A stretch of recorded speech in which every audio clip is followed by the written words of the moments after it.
اردو نثر کی باقاعدہ شروعات دکن سے ہوئی۔ یہ البتہ درست ہے کہ بول چال کی زبان وہاں شمالی ہند سے ہی پہنچی۔ علاء الدین خلجی پہلا مسلمان بادشاہ تھا جس کی فوج دکن پہنچی اور وہاں کے بہت بڑے علاقے پر اپنا پرچم لہرا دیا۔ بات 13ویں صدی عیسوی کی ہے۔ ان فوجیوں کے ساتھ ہر طرح کے لوگ تھے، ان میں صوفی بھی تھے اور مختلف پیشہ ور بھی تھے۔ یہ سب اپنے ساتھ بول چال کی ایک کھچڑی زبان لے گئے تھے۔ ان میں بہت سے صوفی، درویش، تاجر، پیشہ ور بس گئے اور یہی ملی جلی زبان بولتے تھے جسے آج اردو کہا جاتا ہے۔ اس زبان پر پنجابی، ہریانوی اور گڑی بولی کا اثر ہے۔ اس زبان میں عربی اور فارسی کے بہت سے لفظ بھی شامل تھے۔ یہ زبان ہندی، ہندوستانی، دکنی اور مختلف ناموں سے پکاری جاتی رہی ہے۔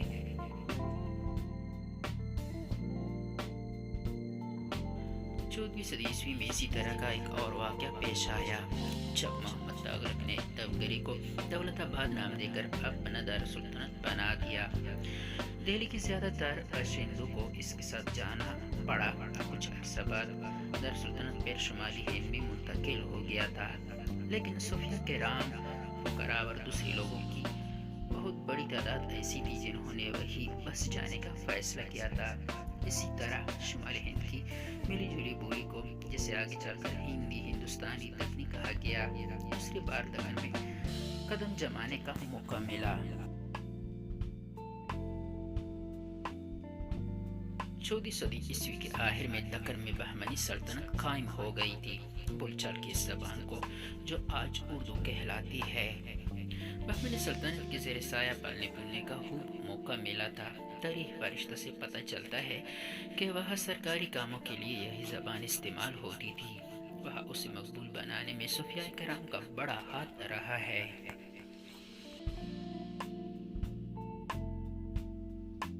ان صوفیوں میں سے پہلا نام خواجہ بندہ نواز گیسو دراز کا ہے۔ شمالی ہند میں ان کے مرید ہر طرف موجود تھے۔ اپنے پیار محبت کو عام کرنے کے لیے انہوں نے دور دور کا سفر طے کیا۔ 1339 عیسوی میں دہلی سے گلبرگہ پہنچے۔ یہاں ان کے عقیدت مندوں کا ایک وسیع حلقہ پیدا ہو گیا تھا جن کی رہنمائی کے لیے وہ وعظ فرمایا کرتے تھے۔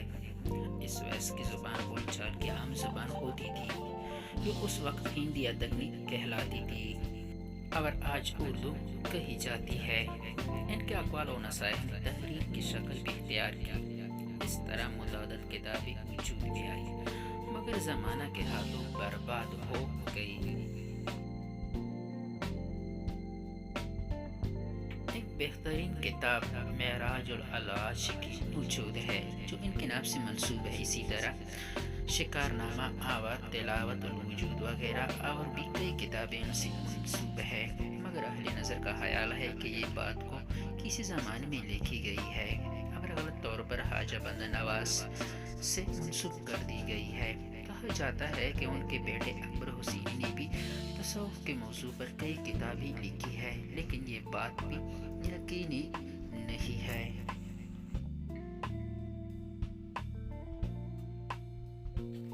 یہ بات بہرحال یقینی ہے کہ بیجاپور میں ایک بزرگ معراجی شمس الاشراق نے اپنی تبلیغی کام کا مرکز بنایا۔ اپنے مرشد کمال بیابانی کی ہدایت پر انہوں نے اپنی تبلیغی افکار کو عام بول چال کی زبان یعنی اردو میں قلم بند کیا۔ کئی مختصر کتابیں ان سے منسوب ہے۔ ان میں سب سے اہم مرعوب القلوب ہے۔ معراجی نے جو سلسلہ شروع کیا تھا اسے ان کے بیٹے برہان الدین جانی نے جاری رکھا۔ کلمۃ الحقائق، ہشت صاحب اور ذکر جلیل کی نثری تصانیف ہے۔ وہ اپنی زبان کو کہیں گجری اور کہیں ہندی کہتے ہیں۔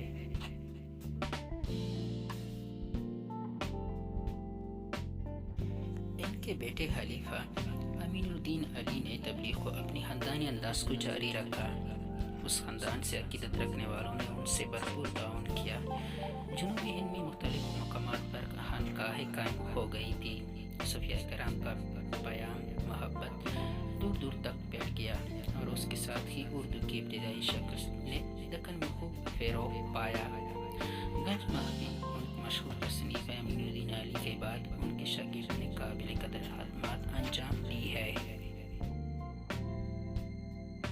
اردو نثر کے فروغ میں 17ویں صدی کو سنگ میل کہا جا سکتا ہے، کیونکہ اس صدی کے وسط کے نامور شاعر و نثر اثر نگار وجہی نے اپنی تخلیقات کے انمول سرمایہ سے اردو ادب کو مالا مال کر دیا ہے. انہوں نے 635 میں نثری تصنیف سبرس مکمل کی.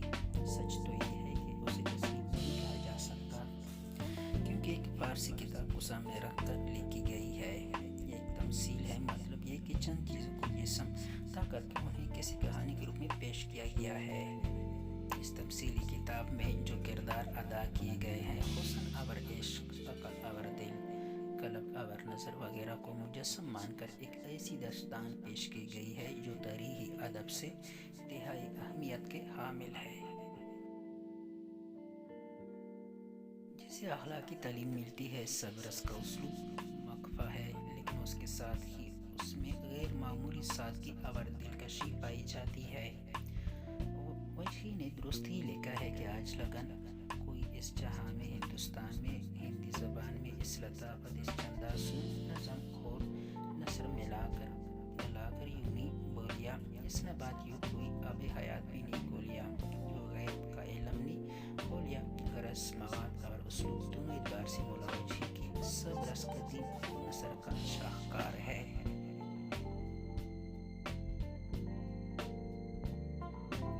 سبرس کے بعد نثری تصنیف کا سلسلہ جاری رہا.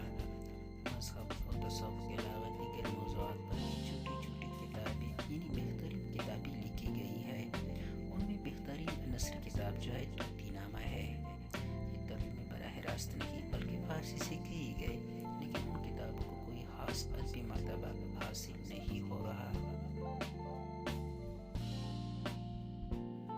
ادھر شمالی ہند میں اردو کی مقبولیت میں برابر اضافہ ہوتا رہا. بول چال کی زبان کے طور پر تو اس نے ایسا مقام حاصل کر لیا کہ کوئی اور زبان اس کے مقابل نہ رہی. لیکن اہل قلم فارسی زبان میں لکھنے کو ہی باعث افتخار سمجھتے رہے. اورنگزیب اور بہادر شاہ ظفر کے زمانے میں مرزا زیڈلی نے فارسی اور اردو کی میلی جولی زبان میں جو مزاحیہ انداز کے شعر کہے یا یوں بول چال کی نثروں میں جو چھوٹی چھوٹی فکرے اور جملے کہے، ان سے اندازہ ہوتا ہے کہ یہ نئی زبان اپنی مقبولیت اور توانائی کا ثبوت دینے لگی تھی. فضل علی فضلی کی کربل کتاب شمالی ہند کی پہلی بہترین نثری کتاب مانی جاتی ہے، جو 731 میں مکمل ہوئی. 17 سال بعد فضل نے اس پر نظر ثانی کی. اس وقت دستور تھا کہ محرم کے مجلسوں میں مولا حسین وائس کاشفی فارسی کتاب روضۃ الشہداء پڑھی جاتی تھی، جسے عام لوگ نہیں سمجھ پاتے تھے. فضل نے اسے عوام کی زبان میں منتقل کر دیا. اس کتاب میں کربلا کے واقعات اور شہادت کا پردرد بیان ہے.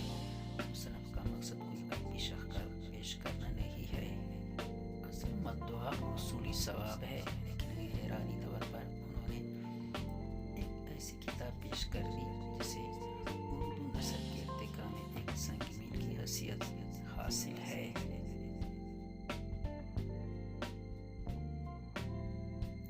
کربل کتاب میں فارسی عربی کے بہت سے لفظوں کا استعمال ہوا ہے. اس کا ایک سبب تو یہ ہے کہ کسی مذہبی کتاب میں فارسی عربی کے الفاظ سے بچنا ممکن ہی نہ تھا. دوسری بات یہ کہ اس زمانے میں شمالی ہند کی بول چال میں کثرت سے ان دونوں زبانوں کے لفظ استعمال ہوتے تھے. کربل کتاب میں دکنی اردو کے کچھ لفظ اور محاورے بھی پائے جاتے ہیں. بعض لوگوں نے یہ اندازہ لگایا کہ فضلی دکن کے رہنے والے تھے، لیکن یہ خیال بے بنیاد ہے.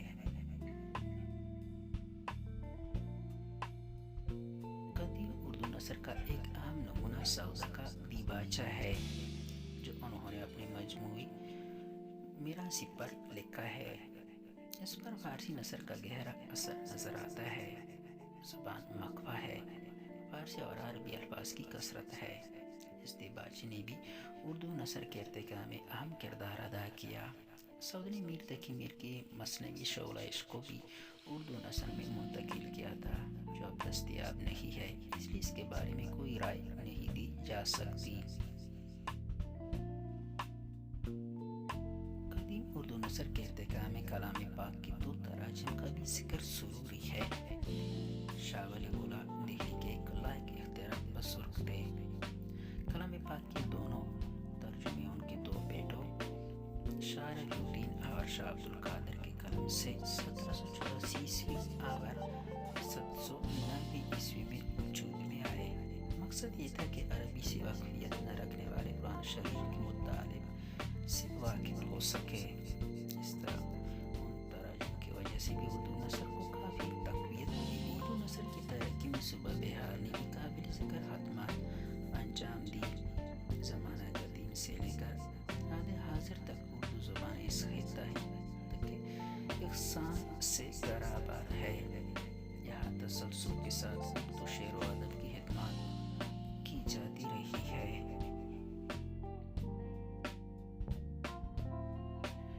17ویں صدی عیسوی سے ہی یہاں اردو نثر اور نظم کے نمونے ملنے شروع ہو جاتے ہیں۔ ابتدائی تخلیقات زیادہ تر مذہبی نوعیت کی ہے۔ ان میں شاہ احمد بلواروی کا نثری رسالہ سیدھا رست ظہور کا رسالہ نماز ہے۔ 18ویں صدی عیسوی کے آخر میں اردو نثر کی جو سب سے اہم کتاب وجود میں آئی وہ میر حسن عطا تحسین کی نو طرز مرثا ہے۔ یہ ایک فارسی داستان قصہ چہار درویش کا ترجمہ ہے۔ تحسین کا وطن عطا تھا، لیکن ملازمت کے سلسلے میں کافی عرصہ کلکتہ میں قیام رہا۔ وہ ایک انگریز فوجی افسر کے میر منشی تھے۔ اس افسر کے ولایت واپس جانے کے بعد تحسین نے فیض آباد کا رخ کیا۔ فارسی زبان و ادب کا اچھا علم رکھتے تھے۔ اسی کی بدولت نواب شجاع الدولہ کے دربار سے وابستہ ہو گئے۔ تحسین کئی فارسی کتابوں کے مصنف ہے، مگر جس کارنامے نے انہیں زندہ جاوید بنا دیا تھا وہ نو طرز مرثا ہے۔ اس کا اسلوب رنگین اور مخفی ہے۔ عربی فارسی الفاظ کی بھرمار نے اسے مشکل اور عام لوگوں کے لیے ناقابل فہم بنا دیا ہے۔ تاہم اردو نثر کی تاریخ میں اسے نظر انداز نہیں کیا جا سکتا۔ یہ ہے 18ویں صدی عیسوی تک اردو نثر کے ارتقاء کی مختصر کہانی۔ اس کے بعد فورٹ ولیم کالج اور دہلی کالج نے اردو نثر کے ارتقاء میں بے حد خدمات انجام دی اور اسے بام عروج پر پہنچا دیا ہے۔